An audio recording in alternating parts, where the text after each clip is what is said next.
What's going on, Tiger fans? Thanks for tuning in to Louisiana Boot Crew Media. I am Teddy Brennan. A lot of news, but just a few minutes ago, AP poll released, and your Fighting Tigers at LSU are number 3, their highest ranking since 2019. God, that's a good feeling. It's been a while. I know we all we were all able to breathe a sigh of relief on Saturday night. We took down that massive monkey on our back, and after 5 straight opening losses, got that big win on the road at Clemson. Ohio State's your number 1, Penn State's your number 2, the Tigers are number 3, and then you got Georgia at 4 and Miami at 5. And then some things of note, you got South Carolina in there at number 10, and then Florida at 13. So all of a sudden, those are some big games coming up for the Tigers, to be able to make, more statements moving forward. But not a huge surprise. You knew the Tigers were going to be in the top 5, particularly with the losses of Alabama, Texas, Notre Dame, and then obviously LSU beating Clemson. And so you knew you were going to get to 5. But just with the way that the Tigers performed the other night, you had a feeling, just particularly from the narrative nationally, that things had shifted, that they saw how dominant that Tiger defense was, and just they were going to be somewhere in the top 5. Ohio State, they had a big win against Texas. Penn State rolled. So you just kind of didn't know where LSU was going to fall. Georgia's obviously there, but didn't play a great opponent in Marshall, but still took care of business. Miami with that big win last night on Sunday night against Notre Dame. But the thing is that the thing that we can talk about is that Tiger defense, that Blake Baker Tiger defense. I mean, he just absolutely was put on a masterclass on Saturday night. Just the way that he was able to move the pieces around, just from the way that they were able to just dominate the line of scrimmage. Whether it was Bernard Gooden, who was just an animal. He was getting after it. I mean, just full motor, 110% all the time. He was able to move around too, which was fun to see, because we kind of saw that he was more of an interior defensive lineman, but you saw that Blake Baker was lining him up on the outside. He just had unbelievable gap integrity. He was stout at the point of attack, just violent and just constantly moving. And there were even some times he may have run the play over, but the effort was there. And you saw Patrick Payton getting in there, making a couple big stops, even in the run game in the first drive after the Bauer Sharp fumble. That was a big stop on 3rd down. He caused the pressure for Mansour Delane's interception. He got in there for Mansour Delane when he broke up that 4th down pass in the 4th quarter. So, and then of course, Mansour Delane, I mean, what can you say? I mean, just sticky swagger.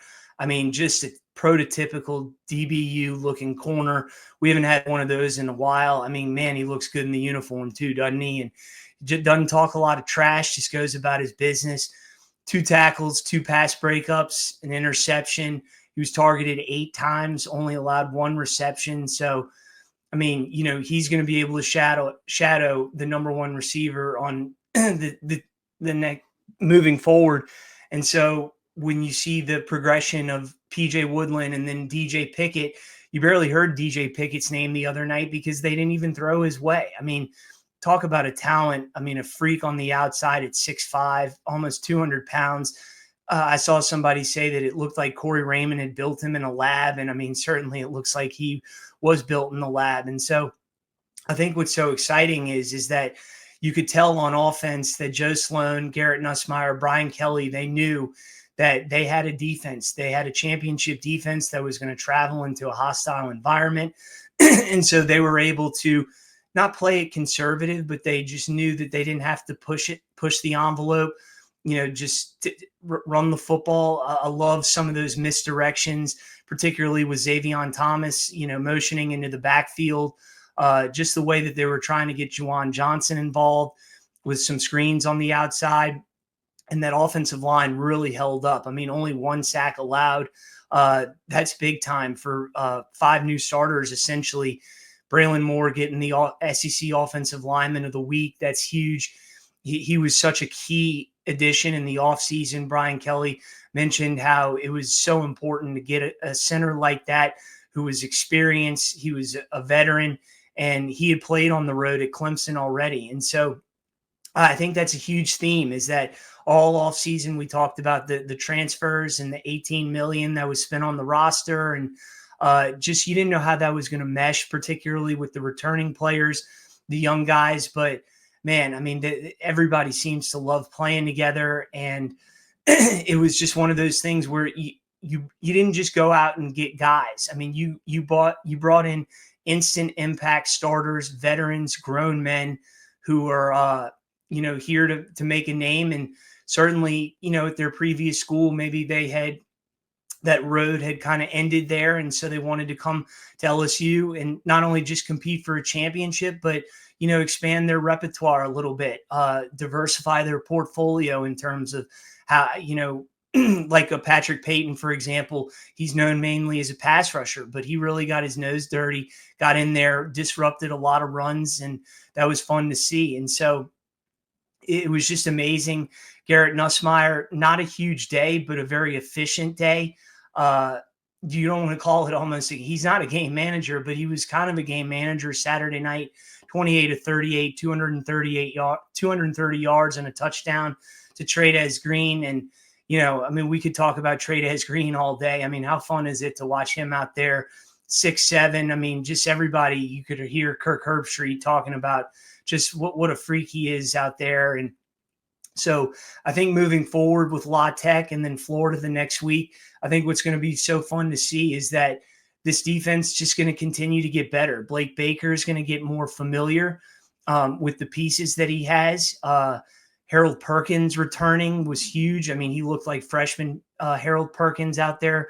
Whit Weeks, West Weeks, they were all over the field. And so I think the complementary football is going to be so fun to watch, because we were expecting LSU to have, an explosive offense. We didn't see a lot of that Saturday night. I think we're going to see a lot of that moving forward. Nussmeier was trying to get the ball out quick. There weren't a lot of deep shots. So we're going to be able to see that moving forward with Darian Brown, Chris Hilton, Aaron Anderson. What a stud he is. He looks like wide receiver number one. Caden Durham with a great game. He's just tough, hard-nosed, just your typical LSU running back, physical, can do it all. And so what's exciting is that this offense is going to get better. They're going to score points. And so you combine an explosive offense with this dominant, suffocating defense, and you have the makings of a championship ball club. And that's why this number 3 ranking makes a lot of sense. Look, it's not going to mean a lot if the Tigers don't take care of business moving forward, but they're in a great spot right now. Brian Kelly seems very confident in his press conference today, and I'd be very confident too with the team that he has. And so, look, it's going to be fun to watch moving forward. Please make sure you stick it here to Louisiana Boot Crew Media and all the Boot Crew Media channels, and we're going to have more for you throughout the week.